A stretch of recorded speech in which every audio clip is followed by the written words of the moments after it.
بسم اللہ الرحمن الرحیم۔ ایپیسوڈ 6 رنگین کہکشاں، مصنف ایم.اے. راحت۔ میں نے گھڑی دیکھی تو رات کے 3 بج رہے تھے۔ 3 بجے یہاں کیا ہو رہا ہے؟ تجسس نے سر ابھارا۔ خاموشی سے دروازہ کھول کر باہر جھانکا تو چند افراد کو ایک کمرے میں داخل ہوتے پایا۔ یہ چہروں پر نقابیں چڑھائے ہوئے تھے۔ ایک لمحے کے اندر اندر بدن کے سارے رونگٹے کھڑے ہو گئے۔ نقاب پوش یقیناً کسی نیک ارادے سے یہاں نہیں آئے ہوں گے۔ جس کمرے میں وہ داخل ہوئے تھے وہ حسن فیروز کا کمرہ تھا۔ وہاں سے باہر نکلے تو میں ایک ستون کی آڑ میں ہو گیا۔ وہ آہستہ آہستہ چلتے ہوئے راہداری کی دوسری جانب گھوم گئے تھے۔ میں برق رفتاری سے حسن فیروز کے کمرے کی طرف بھاگا اور اندر داخل ہو گیا۔ مسہری پر حسن فیروز کو دیکھا، جس کے دونوں ہاتھ پشت پر بندھے ہوئے تھے۔ منہ پر کپڑا بندھا ہوا تھا، ٹانگیں بھی باندھ دی گئی تھیں۔ میں بے چین ہو کر اس کی جانب دوڑا۔ سب سے پہلے میں نے اس کے منہ پر سے کپڑا کھولا تو اس نے جلدی سے کہا، نقاب پوش ڈاکو، اپنے کمرے میں جاؤ، دروازہ بند کر لو اندر سے۔ میں نے جھک کر اس کے ہاتھ کھولے، پھر پاؤں کھولنے کے بعد پھرتی سے باہر کی جانب لپکا۔ اس نے مجھ پر چھلانگ لگائی اور پیچھے سے مجھے پکڑتا ہوا بولا، کیا کر رہے ہو؟ کہاں جا رہے ہو؟ وہ لوگ دادا جان کو بھی نقصان پہنچا سکتے ہیں۔ میں نے یہ کہتے ہوئے برق رفتاری سے بڑے ہال کی جانب بھاگا۔ چاروں ڈاکو ہال میں موجود تھے اور دادا جان سامنے کھڑے ہوئے تھے۔ میں اور حسن فیروز اندر پہنچے تو ڈاکو میری جانب متوجہ ہوئے۔ پھر ان میں سے ایک نے کہا، پکڑ لو، یہ کھل کیسے گیا؟ اور اس کے بعد اچانک ہی ایک ڈاکو نے مجھ پر چھلانگ لگا دی۔ لیکن بس اس وقت صورتحال ایسی ہی تھی کہ کسی قسم کی بزدلی کا مظاہرہ نہیں کیا جا سکتا۔ ویسے مہارت خان نے یہ بھی نہیں کہا تھا کہ جب صورتحال اس قدر سنگین ہو جائے تب بھی بزدلی کا مظاہرہ کرو۔ کم از کم ان لوگوں کا نمک کھایا تھا، جس قدر بھی کھایا تھا اس کی ادائیگی تو ضروری تھی۔ چنانچہ چھلانگ لگانے والے ڈاکو کو میں نے دونوں ہاتھوں پر روک لیا، سر سے اونچا اٹھایا اور اس کے بعد زمین پر دے مارا۔ ڈاکو ٹیڑھا ہو گیا تھا اور کمر سیدھی کرنے کی کوششوں میں مصروف تھا۔ اگر قالین نہ ہوتا تو یقینی طور پر اس کی ریڑھ کی ہڈی کئی ٹکڑوں میں تقسیم ہو چکی ہوتی۔ اس کے بعد میں دوسرے ڈاکوؤں کی جانب متوجہ ہو گیا، جو بڑے احمق ڈاکو تھے، صرف نقاب پہن کر ہی اپنے آپ کو ڈاکو سمجھ رہے تھے۔ ہاتھ میں چاقو چھریاں نہیں تھیں، حالانکہ ان دنوں ڈاکو پستول رائفل وغیرہ سے بھی مسلح ہوتے ہیں۔ پہلے ڈاکو کی یہ درگت دیکھ کر باقی 3 ڈاکوؤں کو ذرا سی جھجک کا احساس ہوا تھا، جسے میں نے محسوس کر لیا۔ لیکن پھر دادا جان نے زور سے کہا، ہیں۔ ان کی یہ ہیں پتہ نہیں کیا معنی رکھتی تھیں، لیکن تینوں ڈاکو مجھ پر پل پڑے اور میں پھرتی سے بیٹھ گیا، کیونکہ وہ تینوں بڑی تیز رفتاری سے مجھ پر آئے تھے اور اناڑی پن کے ساتھ آئے تھے۔ میرے بیٹھ جانے کے بعد وہ آپس میں ٹکرا گئے۔ میں نے ان میں سے ایک کی ٹانگیں پکڑ کر زور سے کھینچا تو وہ چاروں شانے چت گرا، اور بیٹھے ہی بیٹھے میں نے باقی 2 کو لاتیں ماری تو ان کے حلق سے کربناک آوازیں نکل گئیں، اور اس کے بعد میں نے ان کی مرمت شروع کر دی۔ وہ ڈاکو جو ٹیڑھا ہو گیا تھا ہاتھ پاؤں کے بل چل کر دروازے کی جانب جا رہا تھا۔ مجھے شرارت سوچی تو میں نے ایک ڈاکو کو پکڑ کر اس پر اچھال دیا اور وہ دھپ سے زمین پر گر پڑا۔ اس کے حلق سے ایک تکلیف دہ آواز نکل گئی۔ بہرحال میں ان ڈاکوؤں کی مرمت کرتا رہا۔ تب دادا جان نے غصیلے لہجے میں کہا، ابے ڈاکو کے پلوں بس کرو، اصولی طور پر تو تمہاری ہڈیاں ٹوٹ جانی چاہیے اور تم سب کو چوپاؤں کی طرح چل کر ہی جانا چاہیے۔ بے وقوف، گدھے، تم ڈاکو ہو یا گھاس بیچنے والے ہو؟ اور یہ آدمی ہے یا جن؟ ڈاکوؤں میں سے ایک نے غصیلے لہجے میں کہا۔ دفع ہو جاؤ یہاں سے، دادا جان غرائے۔ ارے واہ، یہ تو اچھی بات ہے، ایک تو ہماری ہڈیاں توڑوا دیں، اوپر سے تڑی مار رہے ہو۔ دوسرا ڈاکو جھلائے ہوئے لہجے میں بولا، ارے واہ، یہ تو اچھی بات ہے، ایک تو ہماری ہڈیاں توڑوا دیں، اوپر سے تڑی مار رہے ہو۔ دوسرا ڈاکو جھلائے ہوئے لہجے میں بولا، نقاب پہن کر آئے ہو ڈاکو بن کر، میں چاہوں تو تمہاری ہڈی پسلی ایک کر سکتا ہوں، جاتے ہو یا؟ دادا جان واپس مڑے اور انہوں نے ایک میز کی دراز میں رکھا ہوا پستول نکال لیا۔ اس پستول کو دیکھ کر ڈاکوؤں نے دوڑ لگا دی، لیکن میں ان کے اور دادا جان کے ڈائلاگ پر حیران رہ گیا تھا۔ یہ کیا قصہ ہے، کچھ سمجھ میں نہیں آ رہا تھا۔ بہرحال اس وقت دادا جان سے کچھ پوچھنا مناسب نہیں تھا۔ میں نے ان سے کہا، کیا میں انہیں باہر تک دیکھ آؤں؟ اماں، ان کی کیا مجال ہے کہ اب رکیں، لیکن تم نے واقعی کمال کر دیا۔ میرا اندازہ تمہارے بارے میں یہی تھا۔ سنو، اب سو جاؤ، جا کر آرام کرو، صبح کو مجھ سے ملنا، دادا جان نے عجیب سے انداز میں کہا۔ بہرحال میں حسن فیروز کے ساتھ واپس چل پڑا۔ حسن فیروز مجھے اپنے کمرے میں لے آیا تھا۔ اس کے چہرے پر عجیب سے تاثرات تھی۔ کمرے میں پہنچنے کے بعد اس نے کہا، بیٹھو۔ میں بیٹھ گیا۔ وہ میری آنکھوں میں دیکھ رہا تھا۔ پھر اس نے آہستہ سے سوالیہ انداز میں گردن ہلائی اور بولا، کیا سمجھے؟ کچھ نہیں۔ سوچ تو رہے ہوگی کہ یہ پاگل خانہ ہے؟ نہیں، ایسی کوئی بات نہیں ہے۔ میرا خیال ہے یہ کرائے کے ڈاکو تھے۔ کرائے کے ڈاکو؟ میں تعجب سے بولا۔ 100%۔ تم دادا جان کو کیا سمجھتے ہو؟ بیٹھو، میں اب تمہیں ان کے بارے میں تفصیلات بتانے پر مجبور ہوں۔ میرے اور ان کے درمیان معاہدہ ختم ہو گیا ہے۔ جہاں تک میرا خیال ہے اس وقت دادا جان نے کوئی تجربہ کیا ہے ڈاکوؤں کی، اور ان کی گفتگو سے مجھے یہی اندازہ ہوا ہے۔ کیسا تجربہ؟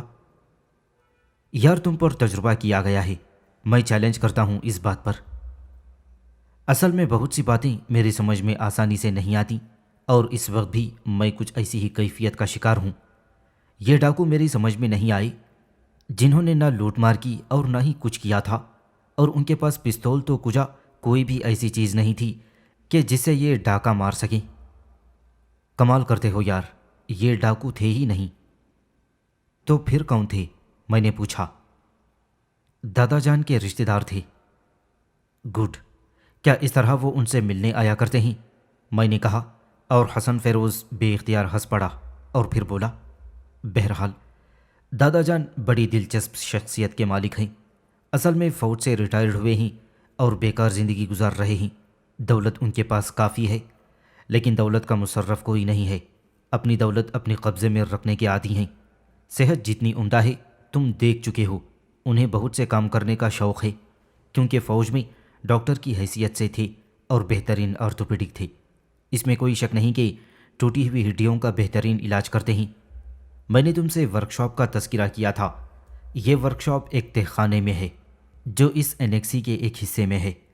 دادا جان نے وہاں جدید ترین مشینیں لگائی ہیں۔ تنہا کام کرتے ہیں۔ کئی لنگڑے لولے معذور فقیروں کو اٹھوا کر منگوایا کرتے ہیں اور زبردستی ان کی ٹوٹی ہوئی ہڈیوں کو جوڑا کرتے ہیں۔ اصل میں تجربے کے لیے لوگ اپنے آپ کو پیش نہیں کرتے، کسی اسپتال کا ہونا ضروری ہے، اور دادا جان ان چکروں میں نہیں پڑتے۔ لیکن اس بات کو میں اچھی طرح جانتا ہوں کہ انہوں نے جس کا بھی علاج کیا اس کی معذوری دور کر دی۔ یہ ان کا شوق ہے۔ بہرحال عجیب و غریب انسان ہیں۔ مجھ سے بڑے مذاکرات چلتے رہتے ہیں۔ کہتے ہیں جاسوسی کا ایک شعبہ کھولنے کی خواہش ہے۔ ملٹری انٹیلیجنس میں تو انہیں جگہ نہیں مل سکی، لیکن ذاتی انٹیلیجنس بنانا چاہتے ہیں۔ یہ ہے ہمارے دادا جان کا جغرافیہ۔ کئی مرتبہ مختلف قسم کے حرکات کر چکے ہیں، اور یہ جو تم دیکھ رہے ہو نا، اصل میں باپ کی طرف سے جو کیفیت ہے وہ تو میں تمہیں بتا ہی چکا ہوں، اور دادا جان جس چکر میں پڑے ہوئے ہیں میں اس کے بالکل ناقابل ہوں۔ بس زندگی کچھ اور انداز میں گزر رہی ہے۔ عشق و محبت کا خلیہ ہی نہیں، اپنی کھوپڑی میں چنانچہ ادھر سے بھی فراغت ہے۔ مگر یار یہ ڈاکو، یار اب تو تم میرا دماغ مت کھاؤ۔ ٹھیک ہے، تم سو جاؤ، میں چلتا ہوں۔ ہاں جاؤ، تم جانتے ہو میری کھوپڑی میں پھوڑا ہے، اس نے کہا، اور پھر چونک کر بولا، ابے سیدھا بولا ہے میں نے اس وقت۔ میں خاموشی سے باہر چلا آیا۔ اپنے کمرے میں داخل ہونے کے بعد میں نے دروازہ اندر سے بند کر لیا، بستر پر لیٹ گیا اور سوچوں میں ڈوب گیا۔ نیند خراب ہو گئی تھی۔ عجیب ڈرامہ تھا ڈاکوؤں کا، اوپر سے حسن فیروز کی باتیں، سارا کھیل ہی عجیب تھا۔ دیہات کی اپنی چھوٹی سی زندگی تھی۔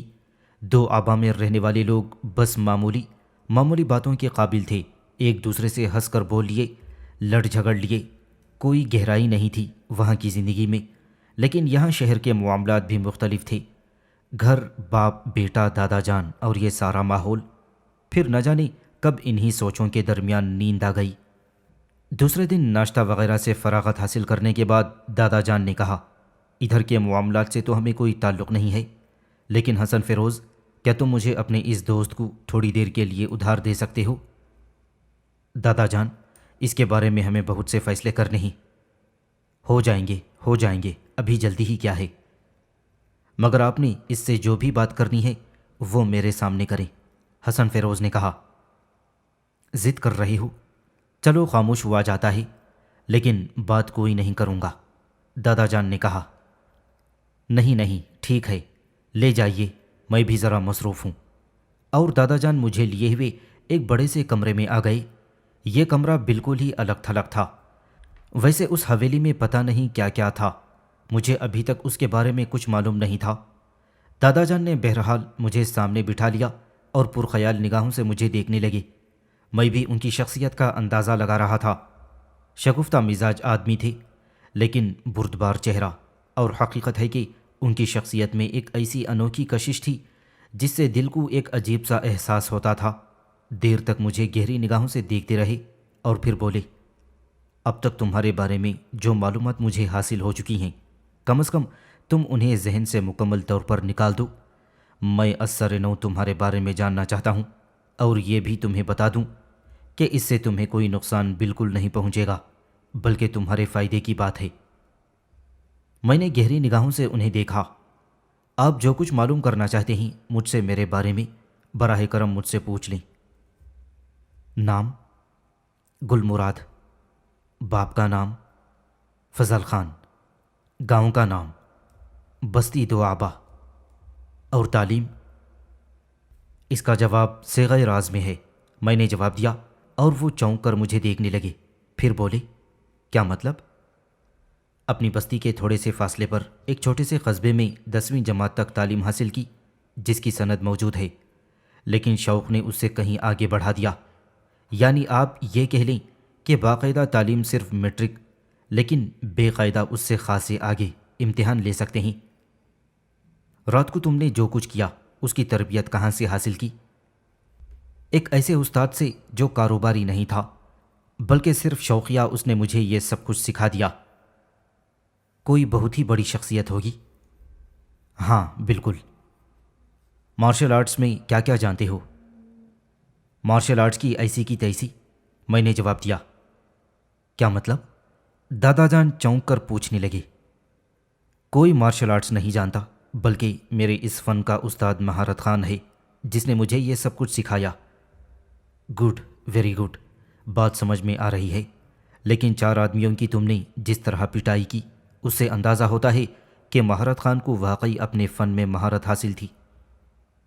میرا ایک سوال ہے، میں نے پورے اعتماد لہجے میں پوچھا۔ ہاں پوچھو۔ کون تھے وہ 4 آدمی؟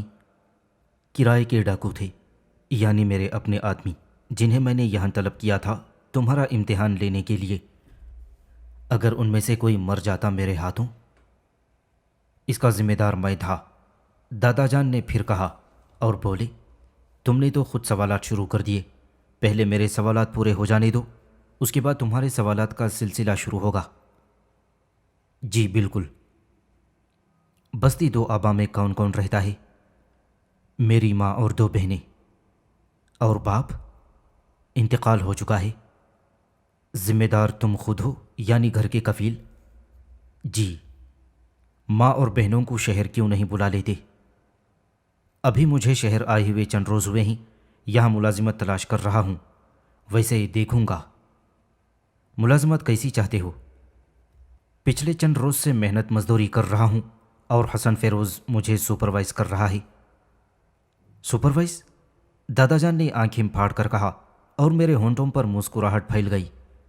ہاں، میں سر پر اینٹیں اٹھا کر لے جاتا ہوں، اور وہ دیکھ بھال کرتا ہے کہ میرے سر سے اینٹیں گر تو نہیں رہیں، بس یہ سپرویژن ہے اس کی۔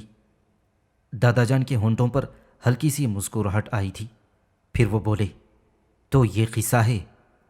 جی بالکل۔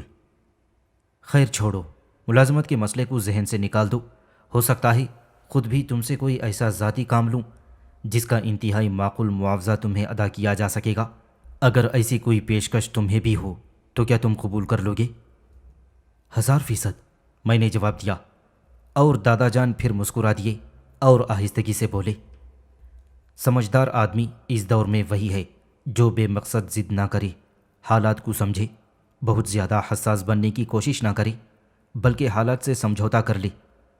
تو بات یہ ہو رہی تھی حسن فیروز وغیرہ کی، اور خود تمہارے بارے میں، یعنی یہ بات تو اب تمہیں ذہن سے نکال دینی چاہیے کہ تمہیں ملازمت کی تلاش میں کہیں اور جانا پڑے گا۔ کام کی نوعیت تھوڑی سی میں تمہیں ابھی بتا دوں گا۔ میرے اپنے کچھ شوق ہیں، فوج میں رہ چکا ہوں، اب یہ الگ بات ہے کہ مدت پوری ہو گئی اور ریٹائرڈ کر دیا گیا ہوں۔ بعد میں کچھ اور کوشش نہیں کی، لیکن دل میں ایک تشنگی رہ گئی، کچھ ایسے سماجی کام کرنا چاہتا ہوں جنہیں تم جاسوسی کی حیثیت دے سکتے ہو۔ بہت شوق ہے مجھے ان تمام چیزوں کا۔ اپنے طور پر اگر کچھ کرتا ہوں تو منظر عام پر آنے سے شخصیت داغدار ہونے کا خطرہ ہے، اس لیے آرزو مند ہوں کہ کچھ ایسے لوگ اپنے ساتھ شامل کر لوں جو اعلیٰ کارکردگی کے حامل ہوں۔ میرا پوتا تو اس سلسلے میں بالکل ہی ناکارہ ہے، تم اگر مناسب سمجھو تو مجھ سے تعاون کرو۔ کام کیا ہوگا؟ میں نے پوچھا۔ وہ ہوگا جس میں تمہیں لطف آ جائے، فی الحال اس کی تفصیلات مت پوچھو، میں اس سلسلے میں تمہیں باقاعدہ تربیت دوں گا اور ہر قسم کی ذمہ داری قبول کر لوں گا۔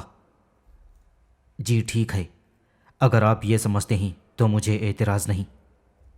ویری گڈ، ویری گڈ، تو چلو یہاں تک تو یہ معاملہ طے ہو گیا، اب تم اگر چاہو تو سوال کر سکتے ہو۔ حسن فیروز کے بارے میں سب سے پہلے پوچھنا چاہتا ہوں۔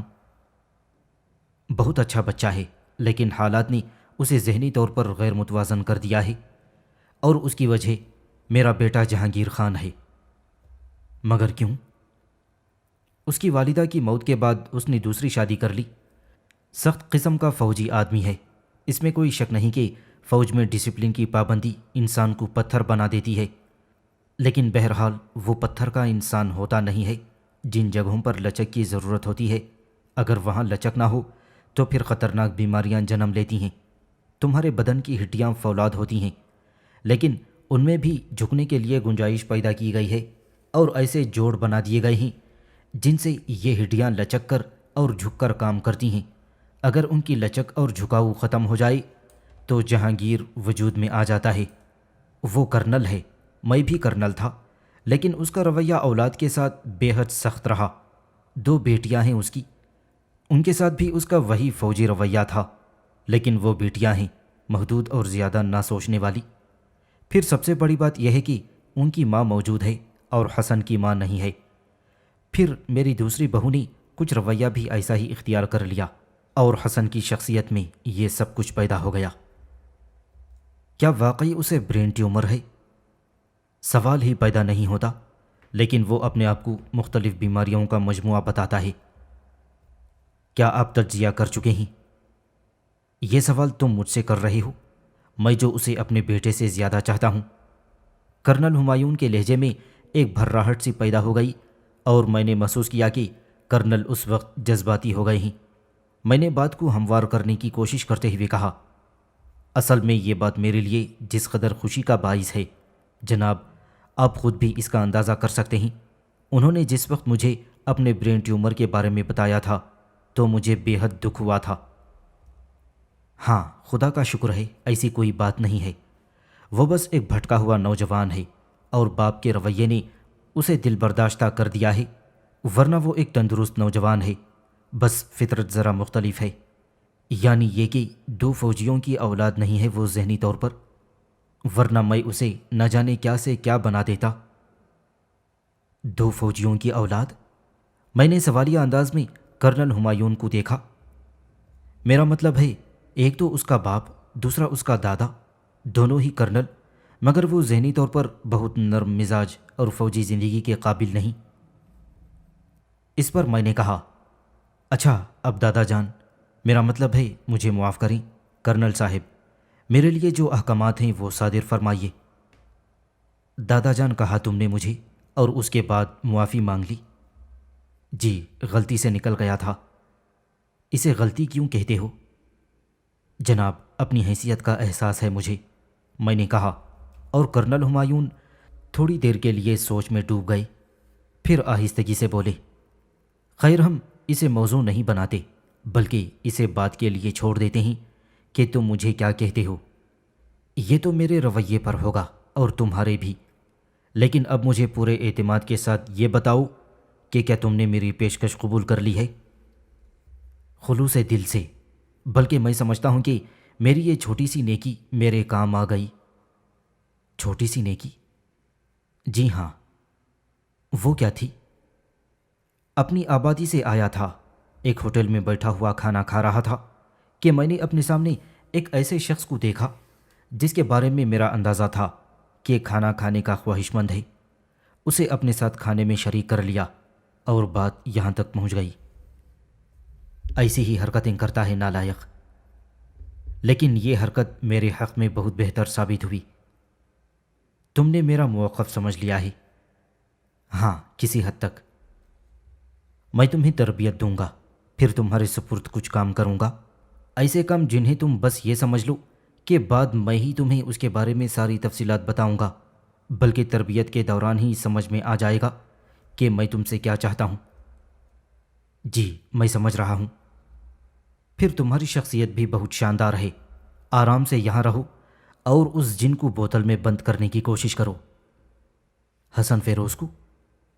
ہاں، وہ ایک اچھا نوجوان ہے، میں نے کہا۔ اچھا نہیں بلکہ بہت اچھا نوجوان ہے، مگر باپ سے باغی ہے اور کوئی بات نہیں ہے، اسے انسان بنانے کی کوشش کرو۔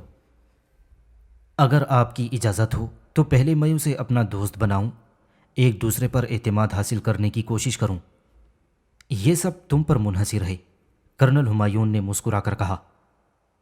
بستی دو آبا کا ایک پہاڑی انسان جس کی زندگی میں کوئی روشنی نہیں تھی، بس اللہ کے سہارے پر ایک عزم لے کر شہر میں آ گیا تھا، لیکن تقدیر عزم پورے کرتی ہے۔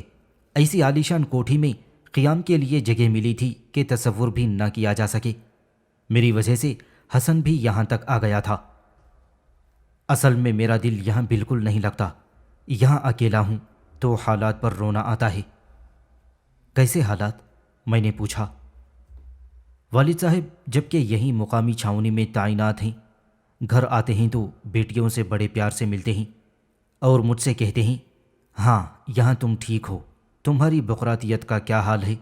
میرے بجائے جواب والدہ صاحبہ دیتی ہیں اور اس وقت میں کباب ہو جاتا ہوں۔ دادا جان تمہیں بہت چاہتے ہیں، مجھے اندازہ ہے، انہیں تنہا چھوڑنا بہتر نہیں۔ جب ضبط ممکن نہیں ہوتا تو نکل جاتا ہوں، کچھ دن باہر ٹھوکریں کھاتا ہوں، پھر دادا جان کے پاس چلا آتا ہوں۔